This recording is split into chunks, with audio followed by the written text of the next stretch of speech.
ഇപ്പോൾ സഞ്ജീവ് കൂടി ചേരുന്നുണ്ട് നമ്മോടൊപ്പം.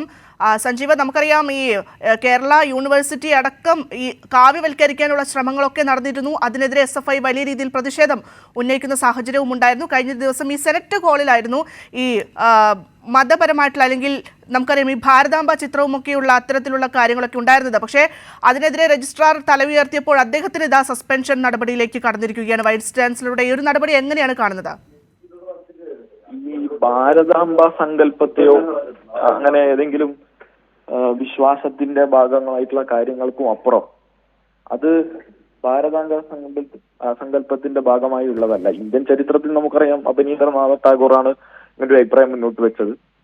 അതൊക്കെ അതിൽ നിന്ന് വേറെ വിഭിന്നമായി സംഘപരിവാർ RSSന്റെ പ്രതീകങ്ങളായി, അടയാളങ്ങളായി ജനങ്ങൾക്ക് മേൽ അടിച്ചേൽപ്പിക്കാൻ ശ്രമിക്കുന്ന ഒരു ചിഹ്നം മാത്രമാണത്. അതിന് ഏതെങ്കിലും വിധത്തിൽ അങ്ങനെ അവതരിപ്പിക്കുന്നതിനോട് SFIക്ക് യോജിപ്പില്ല. പക്ഷെ ഇവിടെ ഇപ്പൊ സംഭവിച്ചിരിക്കുന്നത് ആ അടയാളങ്ങൾ ജനങ്ങൾക്ക് മേലെ അടിച്ചേൽപ്പിക്കാൻ ശ്രമിക്കുമ്പോൾ അത് തെറ്റാണെന്ന് ഭരണഘടന ഉയർത്തിപ്പിടിച്ചുകൊണ്ട് ഇടപെട്ട ഒരു ഉദ്യോഗസ്ഥനെ സസ്പെൻഡ് ചെയ്യുകയാണ് ഉണ്ടായത്.